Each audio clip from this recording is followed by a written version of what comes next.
যুদ্ধের দ্বিতীয় মাসে পদার্পণের মধ্য দিয়ে ইরানের সঙ্গে যুক্তরাষ্ট্র ও ইসরায়েলের মধ্যকার চলমান সংঘাত এক নতুন মোড় নিল। দীর্ঘ জল্পনার অবসান ঘটিয়ে অবশেষে প্রথমবারের মতো আনুষ্ঠানিকভাবে ইরান যুদ্ধে যোগ দিল ইয়েমেনের হুতি বাহিনী এবং শুরুতেই ইসরায়েলে ক্ষেপণাস্ত্রের তাণ্ডব চালিয়ে নিজেদের উপস্থিতি ও সামরিক শক্তির জানান দিল তারা। এরই মাঝে ইসরায়েল ক্ষেপণাস্ত্র হামলার কথা স্বীকার করেছে। ইরানের সংবাদ মাধ্যম প্রেস টিভি জানিয়েছে, ইয়েমেনের সশস্ত্র বাহিনী আনুষ্ঠানিকভাবে যুক্তরাষ্ট্র ইসরায়েল জোটের বিরুদ্ধে ইসলামী প্রজাতন্ত্র ইরান এবং লেবানন, ইরাক ও ফিলিস্তিনিদের প্রতিরোধ ফ্রন্টের পক্ষে যুদ্ধে যোগ দিয়েছে।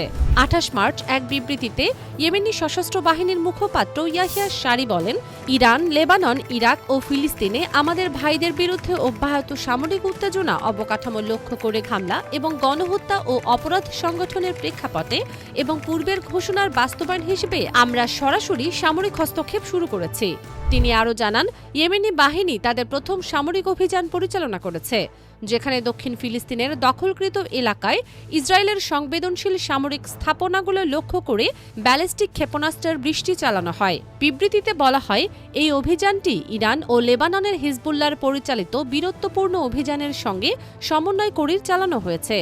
অভিযান তার নির্ধারিত লক্ষ্য অর্জনে সফল হয়েছে বলেও দাবি করা হয়। ইয়েমেনের প্রতিরোধ যোদ্ধাদের মুখপাত্র সারি আরও বলেন, যদি এই মার্কিন ইসরায়েলি আগ্রাসনে অন্য কোনো পক্ষ বা দেশ যুক্ত হয় বা রেড সি ব্যবহার করে ইরান বা অন্য কোনো মুসলিম দেশের বিরুদ্ধে হামলা চালানো হয়, তাহলে পুরো রেড সি বন্ধ করে দেবে ইয়েমেনি যোদ্ধারা। এ অবস্থায় বিশ্লেষকরা জরুরি সতর্কবার্তা জানিয়ে বলছেন, ইরান হরমুজ প্রণালী বন্ধ করে দেয় যখন বিশ্ব অর্থনীতি দমবন্ধ দশায়, সে সময় ইয়েমেনের যোদ্ধারা রেড সি বন্ধ করে দিলে তা হবে মরার উপর খাড়ার ঘা। তা হবে বিশ্ব অর্থনীতির জন্য মহা বিপর্যয়ের বন্দোবস্ত। এরই মাঝে প্রতিটি দেশ হরমুজ প্রণালী বন্ধের কারণে বিপাকে পড়েছে। এর চেয়ে খারাপ দশা হলে অনেক দেশই তা সামলাতে পারবে না। দোহা ইনস্টিটিউট ফর গ্রাজুয়েট স্টাডিজের অধ্যাপক মোহাম্মদ এল মাসরি আল জাজিরাকে বলেন, গত ২.৫ বছরে আমরা দেখেছি হুতিদের উল্লেখযোগ্য শক্তি রয়েছে।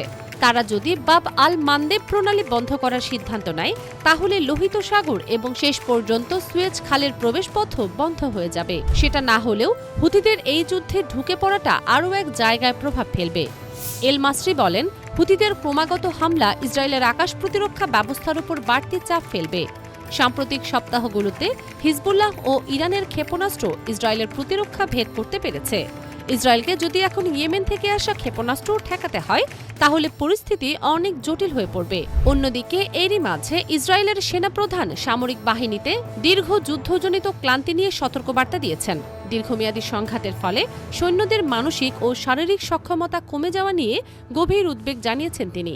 এ অবস্থায় ইয়েমেনের পক্ষ থেকে আসা তৃতীয় ফ্রন্টের হুমকি ইসরায়েলের জন্য বড় ঝুঁকি তৈরি করতে পারে বলে মনে করছেন অনেক সামরিক বিশ্লেষক।